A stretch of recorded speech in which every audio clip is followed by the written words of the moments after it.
السلام علیکم سید یاسمین تبسم، کیسے ہیں آپ سب لوگ؟ آج ہم انشاءاللہ تعالی سورہ الحاقہ پڑھیں گے اور یہ 29ویں سپارے میں ہی ہے۔ یہ سورت بھی مکی سورت ہے، اس میں 52 یعنی 52 آیات ہیں اور 256 اس کے کلمات ہیں، 1433 اس کے حروف ہیں اور اس میں رکوع نہیں ہے، بس ایک رکوع ہے لاسٹ میں، ٹھیک ہے، اس میں صرف ایک رکوع ہے۔ تو شروع کرتے ہیں۔ اعوذ باللہ من الشیطان الرجیم، بسم اللہ الرحمن الرحیم۔ وہ ہونے والی چیز، کیا کچھ ہے وہ ہونے والی چیز، اور تم کو کیا معلوم کہ کیا کچھ ہے وہ ہونے والی چیز، اس کھڑکھڑانے والی چیز جس کو سمود و عاد نے جھٹلایا تھا۔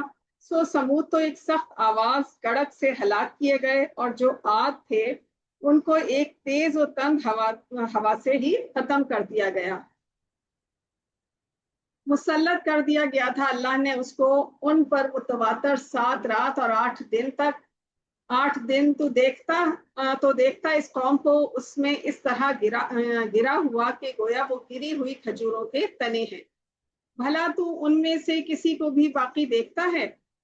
اور فرعون اور اس سے پہلے کے لوگوں نے اور الٹی ہوئی بستیوں نے بڑے بڑے گناہ کیے، تو ان لوگوں نے اپنے رب کے رسول کی نافرمانی کی تو اللہ نے ان کو سخت گرفت کی۔ بلا شبہ جب پانی طغیانی پر آیا تو ہم نے تم کو کشتی میں سوار کیا تاکہ اس کو تمہارے لیے یادگار بنائیں اور یاد رکھنے والے کان اس کو یاد رکھیں۔ پھر جب سور میں ایک بار پھونک مار دی جائے گی اور زمین اور پہاڑ اٹھا کر دفتن چورا کر دیے جائیں گے، تو اس روز وہ ہونے والی چیز ہو جائے گی اور آسمان پھٹ جائے گا اور وہ اس روز بالکل خستہ ہوگا، اور فرشتے آسمان کے کناروں پر آ جائیں گے اور تمہارے پروردگار کے عرش کو 8 فرشتے اٹھائے ہوئے ہوں گے۔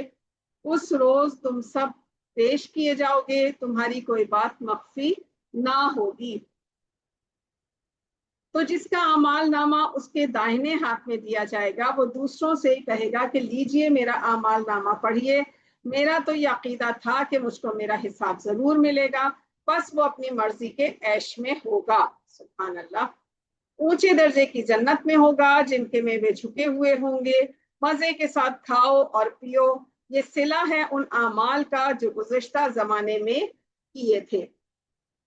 اور جس کو اعمال نامہ بائیں ہاتھ میں دیا جائے گا تو وہ کہے گا کاش مجھ کو میرا اعمال نامہ نہ دیا جاتا اور مجھے معلوم نہ ہوتا کہ میرا حساب کیا ہے، کاش موت میرا کام تمام کر چکی ہوتی، میرا مال میرے کسی کام نہ آیا، ہائے میری سلطنت خاک میں مل گئی۔ حکم ہوگا اس کو پکڑ لو اور طاق پہنا دو، پھر اس کو دوزخ میں داخل کر دو، پھر اس کو ایک زنجیر سے جکڑ دو جس کی پیمائش 70 گز ہو۔ یہ نہ تو اللہ جل شانہ پر ایمان لاتا تھا اور نہ فقیر کے کھانے کے لیے کسی کو ترغیب ہی دیتا تھا، سو آج اس کا یہاں کوئی حمایتی نہیں ہے اور نہ پیپ کے سوا کوئی کھانا ہے۔ اس کھانے کو سوائے گناہ گاروں کے اور کوئی نہیں کھائے گا۔ تو قسم ہے ان چیزوں کی جو تم کو نظر آتی ہیں اور ان چیزوں کی جو تم کو نظر نہیں آتی ہیں، کہ یہ قرآن پیغام ہے ایک معزز فرشتے کا لایا ہوا، اور یہ کسی شاعر کا کلام نہیں ہے، مگر تم لوگ بہت ہی کم ایمان لاتے ہو، اور نہ یہ کسی کاہن کا کلام ہے، تم بہت کم سمجھتے ہو۔ یہ اس نے اتارا ہے جو سارے جہان کا رب ہے، اور اگر وہ ہم پر ایک بات بھی بنا کر کہتے تو ہم ضرور ان سے قوت کے ساتھ بدلہ لیتے، پھر ہم ان کی رگے گردن کاٹ ڈالتے، پھر تم میں سے کوئی ہمیں اس سے روکنے والا نہ ہوتا۔ اور یہ کتاب تو پرہیزگاروں کے لیے نصیحت ہے، اور ہم جانتے ہیں کہ تم میں سے بعض اس کو جھٹلانے والے ہیں، اور بے شک کافروں کے لیے موجب حسرت ہے۔ اور یہ تحقیقی یقینی بات ہے، تم اپنے رب کے نام کی پاکی بیان کرتے رہو جو بڑی عظمت والا ہے۔ صدق اللہ العظیم۔ الحمدللہ یہاں ہماری سورہ الحاقہ مکمل ہوئی۔ اللہ تعالی ہمیں صحیح قرآن پڑھنے، سمجھنے اور اس پر عمل کی توفیق عطا فرمائے، آمین یا رب العالمین۔